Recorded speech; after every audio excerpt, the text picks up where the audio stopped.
How do you think love in midlife at this stage in our lives is different than love when we were younger, in our younger years? When you're young, your priorities are different. Then as you grow older and become wiser, more mature, your priorities change. I didn't know truly what love was. When I was younger, I was a fierce feminist. And I still consider myself a fierce feminist. But at the time, I did not think I needed a man to do anything for me. I could do all the things. That didn't have anything to do about his beliefs about my capabilities. It has everything to do with the fact that that's how he shows me love, is by doing all these things for me. I come into this being much more of a complete person. And that to me makes it stronger, I think, than I would have when I was younger. Then I met Lisa. I think it's as close to love at first sight, which I never believed in. I'd say it is love at first sight because when I saw her, and I'd only had one pint.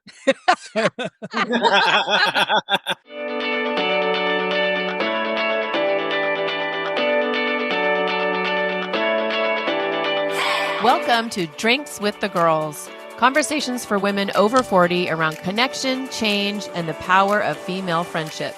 Living well with stories to tell.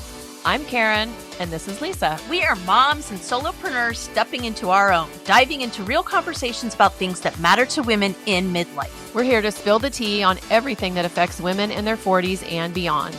Topics like loss and grief, changing relationships, launching kids, menopause, and reinventing ourselves in midlife. We are here to tackle it all. Connect with us through a blend of our lived experiences, our friendship, the memory of our moms, plus a collection of real stories, honest conversations, and engaging interviews that will make women over 40 feel seen and remind them that they're not alone on this journey called life. Let's go. Welcome back to Drinks with the Girls. We are so excited you are here because this is an extra special episode for us because we have two special guests that are near and dear to our hearts. While we talk about what we're drinking, Lisa, tell us what you're drinking and introduce your special guest. Sure. Well, he's legally required to be here. My husband, Martin McDowell, who you may detect a bit of Ferner in him when he talks, but this is my husband, Martin. How'd you do? Welcome, Martin. Hello. And so we are drinking fabulous mixologist version of post-food poisoning cocktail for Martin. We both have bottles of electrolytes, True Sport, Arbonne. So, it's what all the cool kids are drinking today, just to get through, frankly. How about you guys? You want to introduce your special guest? I do. My special guest is my partner in crime, my forever fiance, Tony. You have more than one? What? I was like, wait, you have more than one fiance and he's your favorite? Okay, that we might need to dive into that one a little bit. No, forever, not favorite. Okay, good. So this is Tony, and we are drinking a organic coffee blend with added mushrooms from Four Sigmatic. They are Finnish. It is a Finnish brand. Yay! Mushroom coffee. So impressive. Yes. I swear, why don't some of these boutique drink companies hit us up? Like, we are your people. I mean, they will. They will. So we have kind of gone back to our roots, and because it's a Valentine-ish kind of episode, we are going to talk a little bit about midlife relationships, specifically our midlife relationships. We've talked a little bit about that on the podcast, but we thought we would interview from the source to kind of see what fun we could stir up. So we did a bunch of rapid fire questions. So this could all go horribly wrong, or it could be best episode ever. So as you know, listeners, that's usually just kind of how we roll. So let's start. And I feel like we should set the stage a bit here. I am the only one here that has not been divorced. I have been married once to this one. My husband was divorced and married before, and I'll let Karen and Tony tell their stories. So what is a small gesture I do that makes you feel really loved? Everything. Aww. It's because everything you do makes me feel loved because and I'm not... Everything? Pretty much, because everything you do is pretty genuine. You're a genuine person. That's one way of putting it. And you come from the heart, so hence genuine. So even when I'm like, yo, we've talked about this a million times, why are you still doing that? That makes you feel loved? Well, that's different. I had the diagnosis. Okay. Hey, Okay. lady, this is his answer. This is his. Okay. Okay. You are right. You are right. You are right. Okay. So I guess that's volleying to me. I would say that what's a small gesture? Yeah. I mean, there's a lot that you do. I would say, oh, I know. The way things magically appear when I'm working or I'm on the podcast and come over my computer and land everything from a lovely Starbucks latte to breakfast to dinner. Karen was pretty much convinced for a long time that I had one of those Star Trek zappers that I could just be like mac and cheese in a salad and it would just like appear. So that I love that. I love that part. I witnessed that, and that is pretty fabulous. Yes. Okay, over to you too. I've talked about this a little bit before on the podcast, but I have been divorced, and Tony has been divorced as well. We are currently cohabitating and engaged. We call ourselves Goldie Hawn and Kurt Russell. Oh, I love that. Yeah, so that's a little snippet. That's our relationship in a nutshell. And one gesture that he does, I'm going to plagiarize Martin's answer, but it's true. My days are filled with small gestures that Tony does for me. I feel like his major goal is that I feel comfortable and safe and happy. And so every little thing, not every little thing, I don't want to say every little thing, but he does a lot of things every day that make me feel special. Over to you, my love. Well, my queen. So that's my love language is service, right? And Karen's is very quiet, mellow, low level. And then when she pops it on me, it's like, wow, this is amazing. So to go to the small gesture, the one thing I love is when I'm doing dishes or my back is, to her for whatever reason, she'll sneak up behind me and embrace me and hold me and just give me the biggest hug from behind. And that gesture right there, that makes me feel warm, makes me feel safe with her arms around me. And when it's her and I, it's in that one moment. And that's just one of many gestures that she does. She always, it's an adventure all the time with her. It truly is. Like she springs this little, hey, I'm gonna go here. I'm gonna do this. And it's always like a fun thing. It's a good gesture. But the intimate gesture is the holding. Like I just love being held. And I don't know, I guess it's just comfortable for me.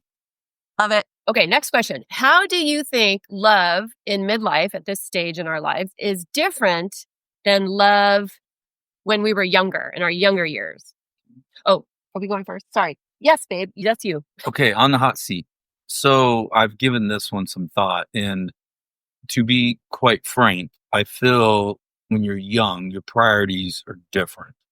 Then as you grow older and become wiser, more mature, your priorities change. And back then, I didn't know truly what love was. I mean, you love your mom, you love your dad, you love your siblings.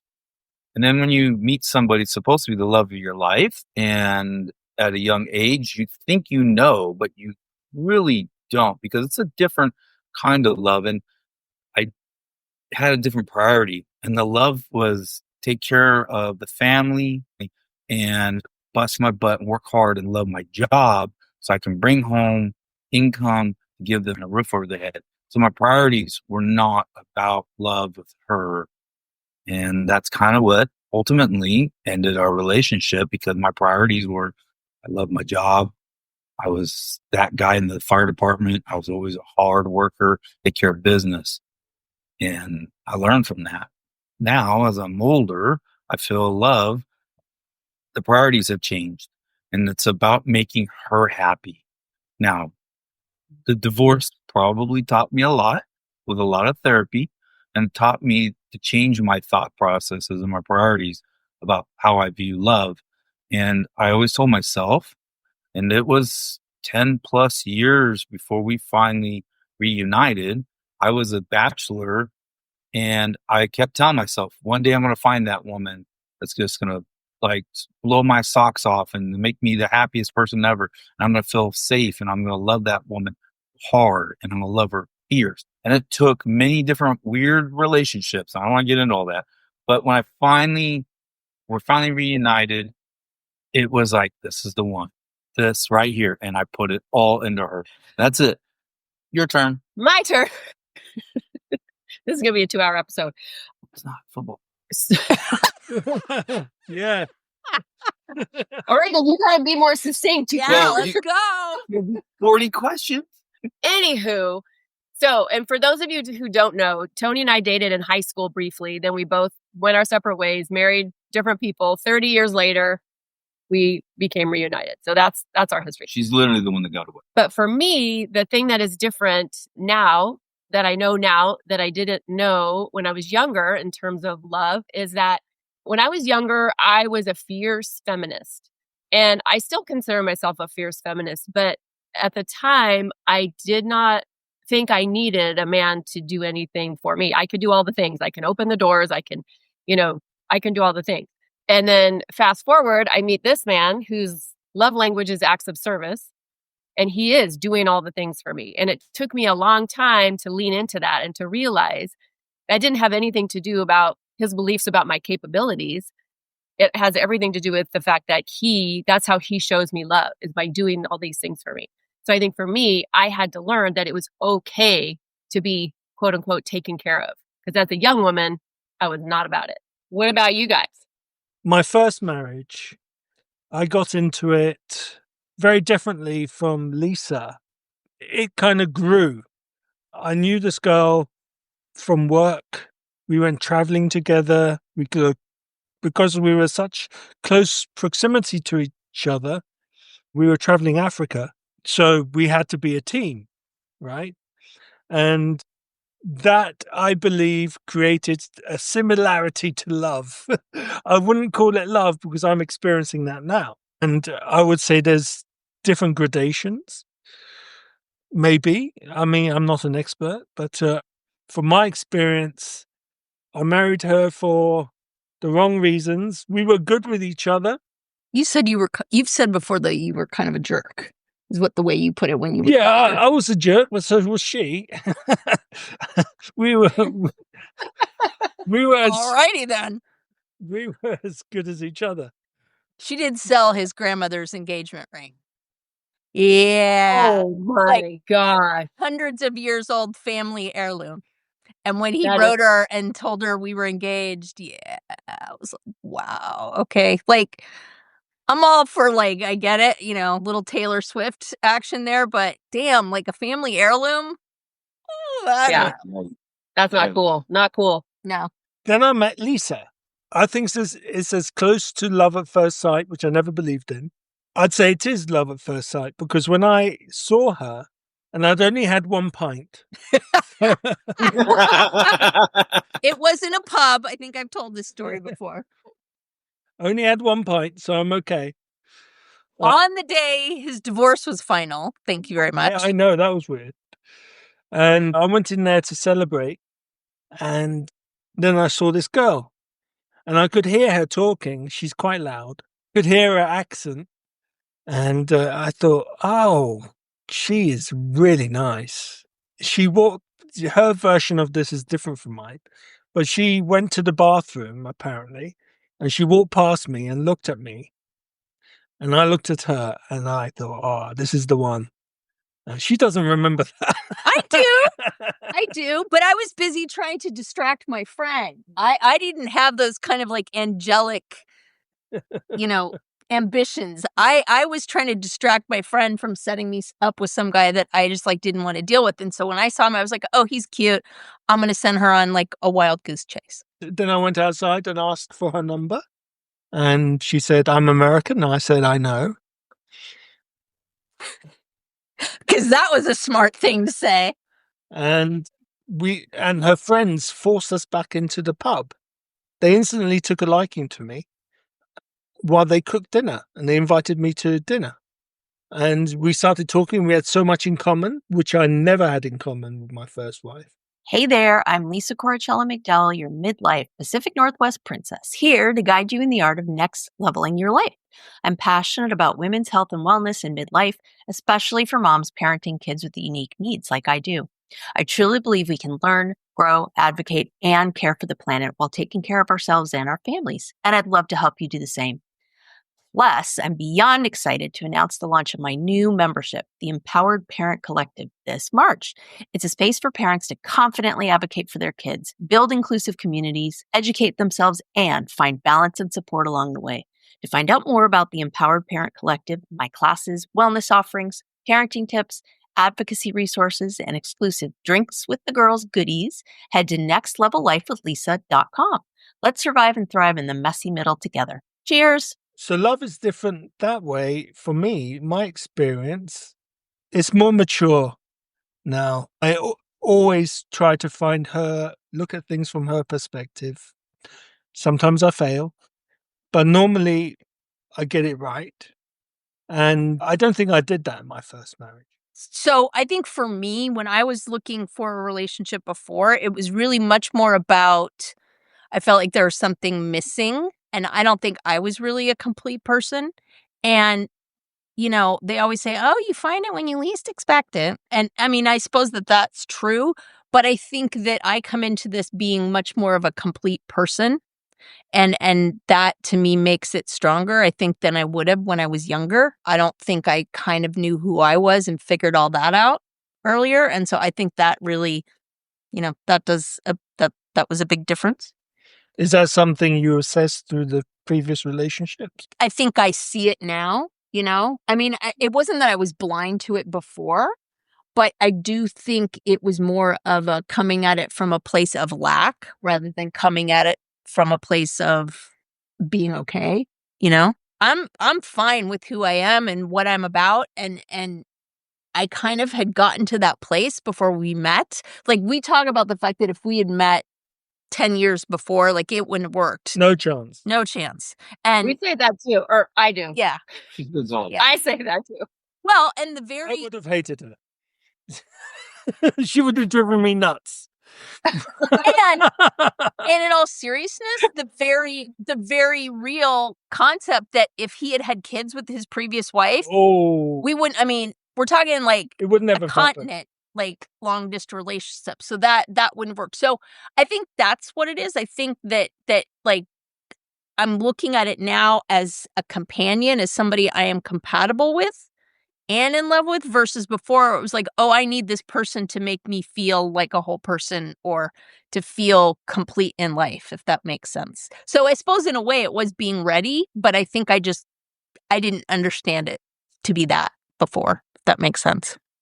It totally does. I think as women too, because when we're younger, we're supposed to look for this, you know, thing that's supposed to complete I was us. thinking that, yeah. You know, and we're supposed to get married in our 20s. We're supposed, you know, that's what we're supposed to do.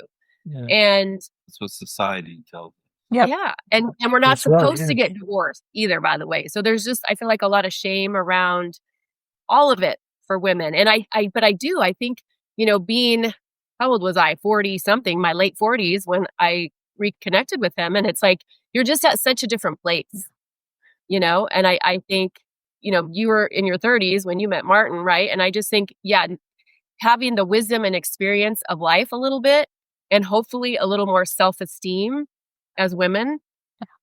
Because I mean, I love being with him. I would not want to not be with him, but I'm cool being by myself too. Yeah. No, I know what you mean.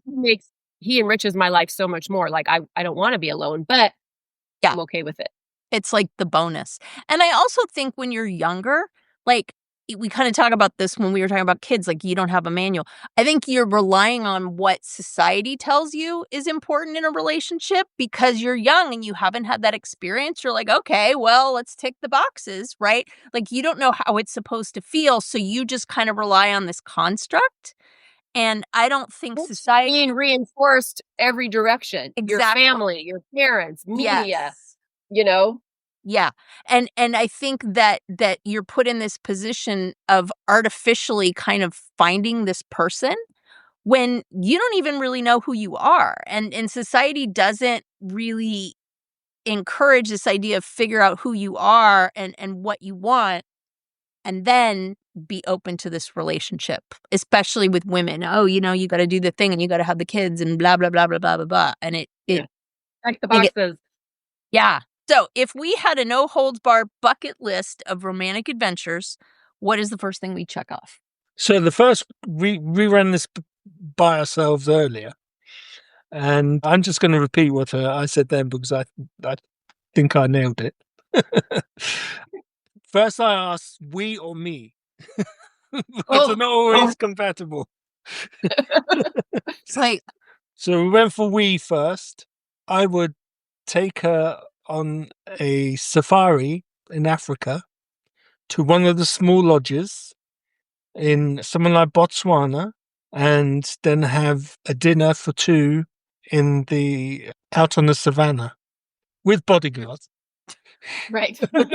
large guns. Guns, right, I hope. Yes. But it's fine. Yeah, but tell the truth. Tell what your first answer was. A balloon ride over the Serengeti. But she hates balloons. She doesn't like the idea of a balloon. I'm like, what is this? H.G. Wells around the world in 80 days? Like, hell to the no. I don't want to get in a hot air balloon. That's no, hard pass. That locale sounds pretty good. We actually went in a balloon ride over wine country in Temecula. Ooh. And we had like a crash landing. See, this is the thing. I'm afraid of heights. Like, that's just not enjoyable to me. Yeah. The best part was he was the captain that said he's been doing it for like 40 years. And we're coming in down low, coming in hot. We're like, that's a tree. That's a tree. And he's like, everybody hold on. The guy next to me ducks. And I'm like, that's a good idea. I'm going to duck. Thing. Where's the lift? And everybody started ducking. It was wild. Yeah. No, thank you. But I get it. It was fun. I'm glad I checked it off the list. But Yep. Yeah. I would like to do it also. I like what you said, wine country, German wine country, because they do them in where my mum lives. She's German, and I'm familiar with that area.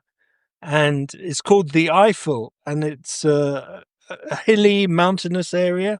And I think it will be so romantic. And it's wine country. But if you're scared of heights, forget it. I'm not scared of a lot, but heights are not my jam. They're just not. Now, for me, the cool thing everybody is wants a little fear mixed with their romance, right? Oh my God. Like I would pee my pants. That's not like Martin will fun. hold you. He'll hold you. Yeah. Dude. Give you a cup of tea. Yeah. Cup of tea. So the cool thing is that we are actually planning our no holds bar bucket list romantic adventure for our 20th anniversary, which is coming up in 2026, which is super exciting. We are going to do a 2-week cruise through the Adriatic with no children. Ooh. No children. You guys aren't going to know what to do. I think we'll figure it out. And we're going to do like Croatia, Italy, that whole area. Ooh. So yeah, I'm totally stoked about that. Yeah. So that's been something that's been on our list for a while. So we thought that would be a really good way to spend our 20th anniversary. So I can't believe it's been 20 years. It's crazy time. I know, it's awesome. How about you guys? That's incredible. Well, we haven't talked. I don't know what he's going to say, but mine for us is to do one of the either Bora Bora or, Fiji or something like that. Tropical, in the hut, on the stilts, over the water. The Maldives, girl, the Maldives. Maldives. No phones, no nothing. Just warm water and relaxation and us. Yeah. What about you, Ben? Many, many moons ago, when we first started dating, I sent her a picture of these very huts over the clear blue waters and the white sand, tropical island. I want to wear the white linen pants and the white linen shirt, and I want to snorkel, and I just want to just lay out in the sand and hear the ocean, and obviously be my queen. And that was my first thought immediately. And hearing it come out of her, because this is not rehearsed, so to hear it come out of her tells me we are made for each other. This is exactly why I love this woman. Sounds like a honeymoon trip to me, y'all. That's what I'm saying. Yeah, we need to. You guys inspired me, though. We need to plan it. We could plan it for 2026 because then it gives us something to shoot for and save for and all that. My name is Karen Shatafian, and I am a shameless coffee addict and empowerment coach for women, and my love language is authenticity. My mission is helping women unapologetically design a life they're in love with. Because what the hell are we waiting for? My website, KarenShatafian.com, has all my coaching packages and free offers like my Midlife Reclamation Guide. In it, you'll find tools to help you decide how to create the most inspired and empowered version of yourself and your life. You can find me on Facebook and Instagram talking about ways women can show up for themselves after decades of showing up for everyone else. Join me as we throw off the shackles and live our best freaking lives. See the show notes for all the details. Cheers. What do you think makes us us? What is our unique magic? So what do you think, babe? Actually, I have one of those little photo frames that says "This is us," and it has these poses that I picked out of some pictures of over the years of us just laughing and giggling and fun and smiles. And these pictures are so genuine and they captured the moment. And to me, it's the essence of our relationship. It's the laughter, it's the smiles, it's the giggles, it's having a good time. And I feel that's what's unique about us. That's our magic power. Like with her, everything, there's just giggles, there's laughter. But I also emphasize humor. Like I'm kind of a goofy person and I like to laugh. I have a very serious side to me when it's time, but with her, I just love watching her laugh at me. Well, you brought that to my life. Like I've laughed more with him than like I did in my 20 plus year marriage. I mean, and no shade necessarily, but it's like laughter just wasn't a big thing. Whereas with him, laughter is a huge thing. Like and he just does it. I mean, he doesn't even do it on purpose. He's funny, silly, whatever. But I didn't even know I was missing that. You know, I didn't know I was missing laughter, which sounds ridiculous and silly. But I feel like our magic is the fact that we are night and day. We are yin and yang. We Very true. could not be more different in pretty much all the ways. And I feel somehow it works. The differences. And I don't know why or how, but I just feel like that it works. I kind of feel like the analogy of the difference is, and she sent me this picture a long, long time ago. This is me and this is you. One was a vacuum with the freaking cord just tossed on this thing. And then there's me. The cord's neatly wound. But she's right, though. And we are opposite in so many different perspectives of life. We have differences, but we also have a lot of samesies. Like I feel like music and dancing and laughter is our same, as that's our thing, you know, but we'll have some differences in opinions on things, but we share so many similar things. And I don't know. I think our differences have changed. We had changed each of us for the better. Like he's become a little more relaxed. It's okay if he sees the cord all crazy, right? He doesn't like have a panic attack because he is OCD. I have it bad. And I have just kind of like been able to laugh more and loosen up more and just, you know, not, I guess, take things so seriously all the time. So what about you guys? What's your unique magic? Well, you know, I want to say something about the laughter first. That's definitely with us for sure, right? But what's interesting is, didn't you tell me that you and your first wife, that wasn't a thing? And I was like, how in the world did that? Laughter. Yeah. We laugh. Did you? Yeah. Did I dream that? Very British humor. Oh, so no, basically. Very British humor. This ties into the younger kind of thing. Like, I can't remember when it was, but I remember sitting around a table with women my age, and there was a younger woman there. I don't even know how it came up. Maybe it was online, and they were saying, you know, what's the secret and this and the other. And I said, you know, you have to be able to laugh with your partner because the rest of it will get old eventually. And if you can't laugh, forget it. Like that to me is like, it's like water for a relationship because it's, to me, the chemistry of laughter, like something has to appeal to you in the same way. You have to be able to see the humor in it and share that experience with each other. So to me, that's what a relationship is all about, is being compatible in that moment and reacting to it in a way that is joyous and happy. So that's part of it for me, for sure. Like we get each other's sense of humor, right? And the fact that Like we know like what we'll laugh about. I think that for us, because we've had to parent these really, really, I'm not going to say difficult, but very unique and just high needs kids, the fact that we talk about it a lot and that we are pretty much on the same page and that we do a lot of work together on how we're going to react or what the plan is or how we go through it and how we can support each other when we're dealing with meltdowns like we had today.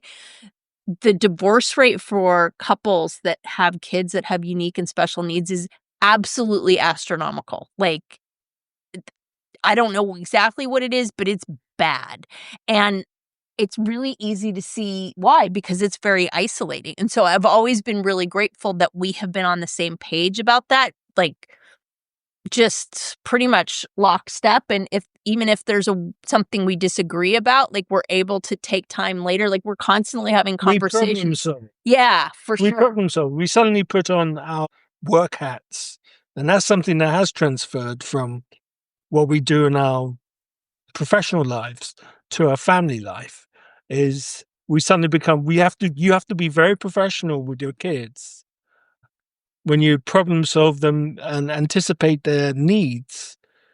If they're special needs kids, if something's happened and you know they're coming home in a bad mood, or you're suspecting they'll be coming home in a something state, has affected them. Yeah, something has affected them. You've got to set up an environment that's responsive to that.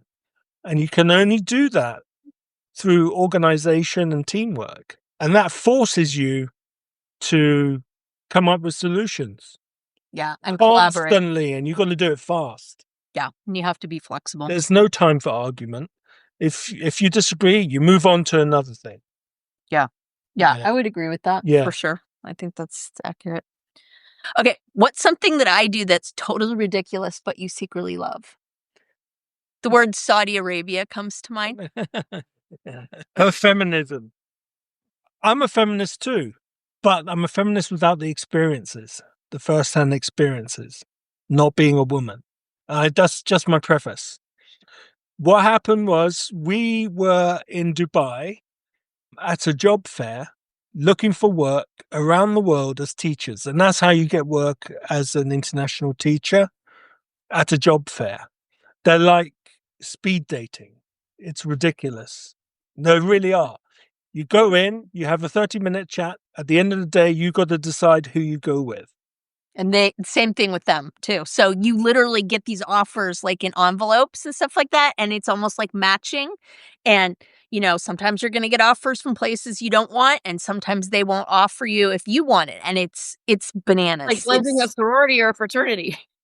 No, seriously, it is. It's crazy, except you're picking up your family and moving to some random country. Like it's crazy. Anyway, we interviewed with a company in Saudi Arabia, and they were very nice and so forth. We interviewed with two, actually. And I came out of there and Lisa said, "Oh, I'd like to do that." Let me set the stage a little bit so you don't think I'm completely crazy. Okay. They have these insane compounds that you live on that have like movie theaters and malls and like very Western. And I mean, there's a lot of perks that come with it. It's not like you're out there with a tent in a desert, like in a burqa kind of a thing. So you stay on the all-inclusive. You don't leave the property, right? You can, but they understand that life is different. And so they've set these up. Anyways. No, those are the established places. The two we interviewed with were brand new. Oh, so I think I forgot that. They didn't have that set up. So she would have to follow Saudi Arabian laws, walk behind me whenever we went somewhere, cover her face, not talk to men. She wouldn't be allowed to, and defer to me every time. I said, no fucking way. She'll be in jail and I'll be flogged in the main market. You're so right, Martin. I'm so glad you put your foot down on that one. That was a smart move. To talk me out of it. I did. I was like, I can do this, babe. I know I can. Oh my gosh. Oh, you want strung up in the middle of the square? I can't believe that, girl. Wow. He was like, I was like, can we talk about this? And he was like, no, we cannot talk about this. You are insane. We are not doing this. And I was like, She'll get in the fine. car. She'll be pulled over by the morality police. It'll be a big mess. The United States government will have to get involved. On that same vein, right? When we found we were pregnant with my daughter, I was totally excited. He was freaking out because he only grew up with the brother, right? And he's like, I don't know how to do this. I don't know how to do hair. Like, I was like, come on, right? But to his credit, which is something I really love about him, he really dove into this idea of girl dad and trying to understand women and just kind of what he just wanted to really immerse himself in that. And I'll never forget, it was the funniest damn thing. So I talk a lot about where I went to school. I went to Smith, and Gloria Steinem, major feminist, went to Smith. And I had been fortunate enough to get a copy of one of her books. Ooh, she'd signed it, right? And so he was reading it. And I remember I'm pregnant. We have our other kid. He comes walking in and he's like, were you aware of all of this? I was like, what do you mean? He's just like, all these things that women have been through and just like the prejudice and this and that and the other. He's like, this is horrible. Like, were you aware of this? And I was like, no, I had absolutely no idea. I have no idea what you're talking about. And I made fun of him. But at the same time, it made me so happy that he was really diving in and trying to live that experience to try to be a better dad for our daughter. Like, he didn't have to do that. And I just thought that was totally cool. So. On to you. You've said that story before on the podcast, and Have I just love it, Martin. I envisioned you, even though I hadn't met you yet. I just envisioned you coming in, going, do you know this? Can you believe it? Like, I just love it. He was genuinely like appalled, and I was like, I love you for this. Yeah. Well, cheers to you, sir, for recognizing that. That's impressive. I don't think most men, first of all, would be reading that book. So props to you for that. Hey, fabulous Drinks with the Girls listeners. Guess what? We have something exciting happening here at Drinks with the Girls. We have a way for you, our listeners, to be involved. We would love you to be a part of our Drinks with the Girls support team. Creating a sisterhood of empowered women is our goal, and we are so grateful you are here. But we need your help to grow this incredible community that we have a big and bountiful vision for. You can help us get the word out about Drinks with the Girls because we want all women to feel the support of our powerful community behind them. Here's what you need to do. Go to your favorite podcast platform and subscribe or follow Drinks with the Girls if you haven't already. We need you to share every episode we put out. We would love for you to do this, especially when a particular episode resonates with you and or brings to mind someone you care about that you think would benefit from listening to it. Share with a girlfriend via text, share to your email newsletter, share on your socials, share from the rooftop. Every share is a chance for all women around the world to feel connected and supported by our Drinks with the Girls sisterhood. The other thing you can do is officially join our Pod Squad email list. That will help you in two ways. First off, every time a new episode drops, you'll get an email with info on the topic, so it reminds you to tune in and listen with an easy-to-follow link. But it's also an easy format to hit forward on and share with some of your favorite people so they can easily access the newest episode. That link is always included in our show notes for you. We are so excited to have you as part of the Drinks with the Girls Pod Squad support team. We are all in this together. Cheers! Cheers! This sounds really silly. So my answer is, it's a simple answer, but it describes Tony in our relationship. So the thing that he does that is totally ridiculous that I secretly love are his dance moves. Because he does not have good dance moves. He does not. And he loves to dance. And I love to dance. And he, wherever we are, if we're at a wedding, or we used to, when we lived in Orange County, there was this bar that would do 80s night on Friday nights.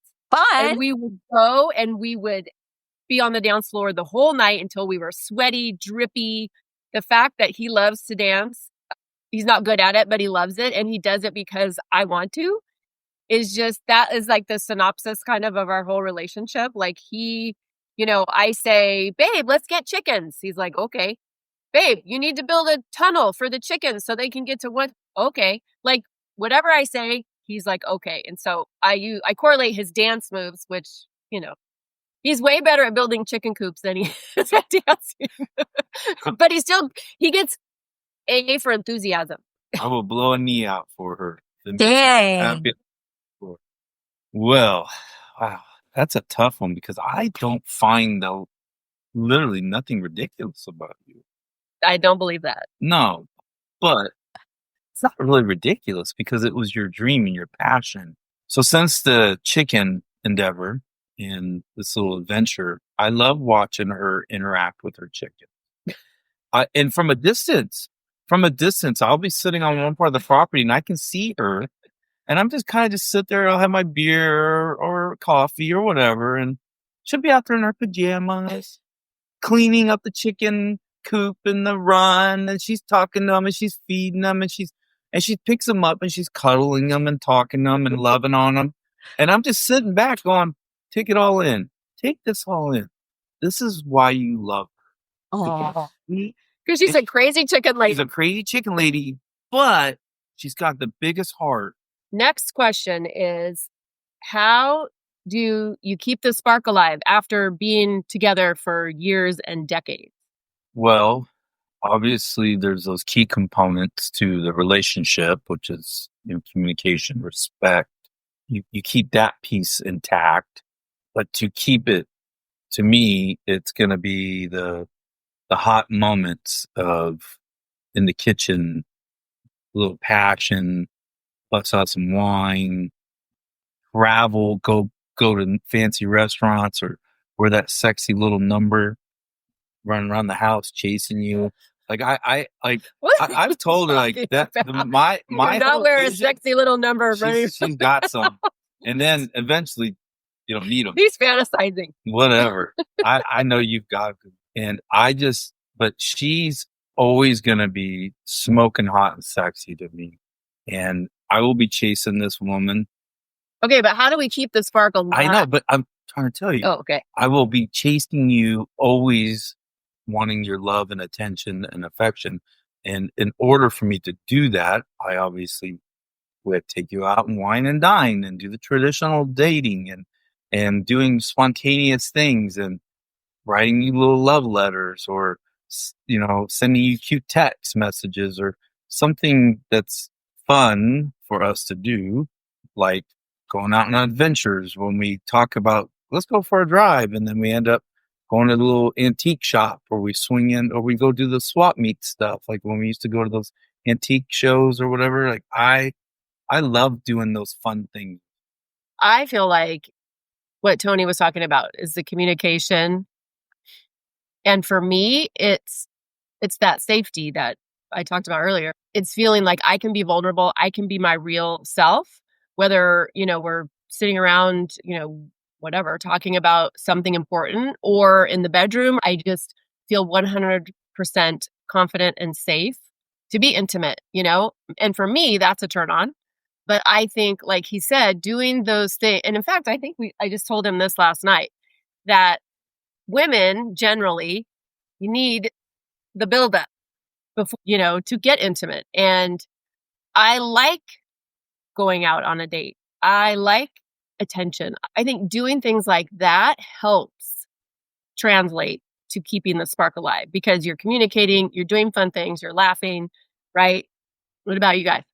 Much the same, really. I mean, doing spontaneous things, I deliberately make sure that she has her cup of tea in the morning and breakfast, that when I go out during the morning and I know she's going to be in some meetings, I come back with a Starbucks or something.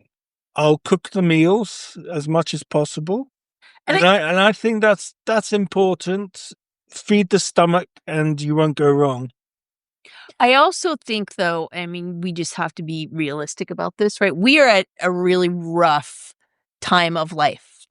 And I'll try not to get emotional about this, but we have tough kids that we're dealing with, and Martin is facing some pretty serious health issues. And I think the trip that we're planning is kind of our attempt at saving space for that.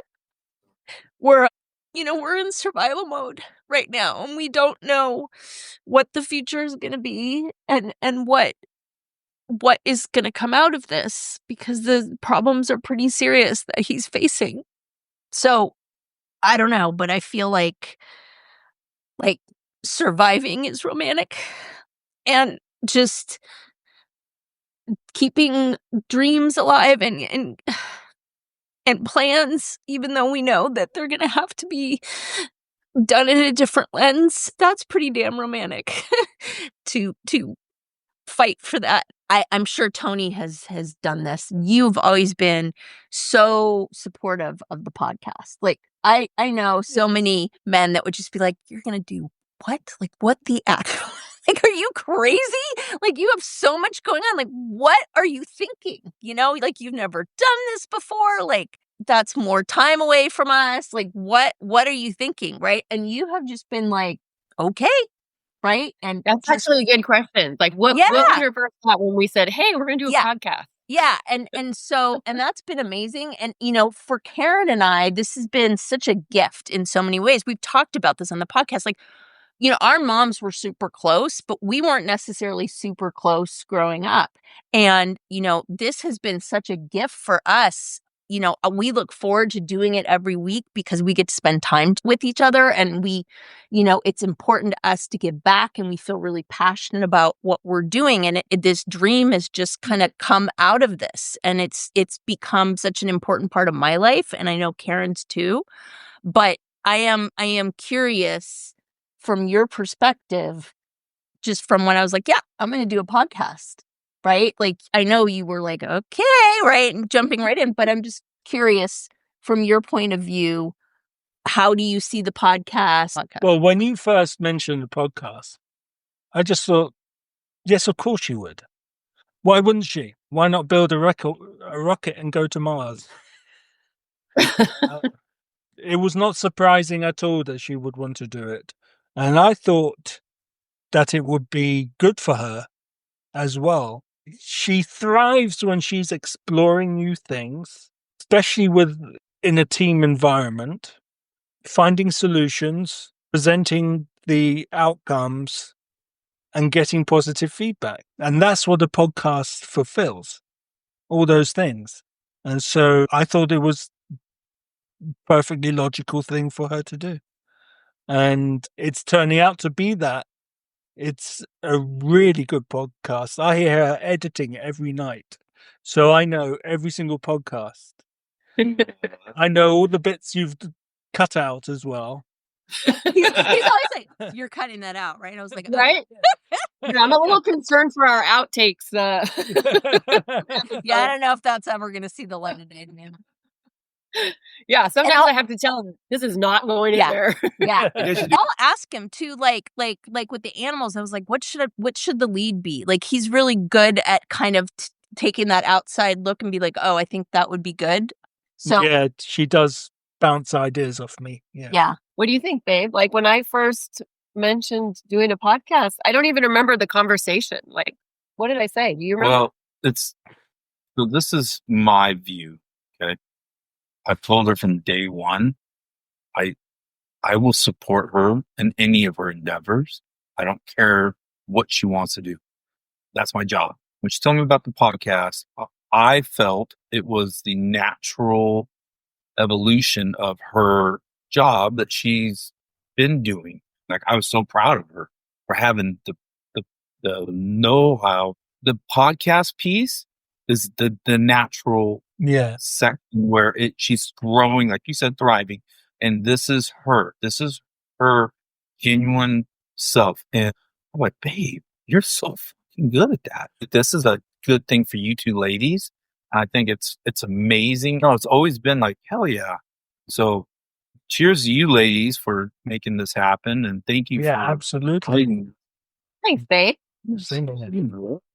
It is a pretty sweet partnership that we've developed here. And I mean, I never even hesitated. Like, there wasn't even a like, should I? And it's like, no. And we dove in with both feet. And I think that's one of the things that's our magic.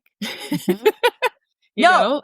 For sure. Like, we never like really disagree, Like, it's like, oh, do you like this title? Do you like this title? Like, we pretty much are on the same page about everything. And when the other person wants to maybe change something or do, like, it's very, very natural, which is one of the reasons why I feel like it was meant to be, because it just Yeah. flows so naturally. Yeah. And as you know, in my business, this year, 2025, I'm just stepping back because so many things do not feel aligned with me and marketing and all of it, and except the podcast. Like, the podcast is the one thing that feels really good because I think what we're doing is important. I think our feedback's been great. And yeah, I love that our partners are just buckled up with us along for this fun ride. So this has been a really fun episode. I've loved getting to know you better, Martin, and to see you in person. Thank you. Same. It has been a pleasure. It's nice to put a face and.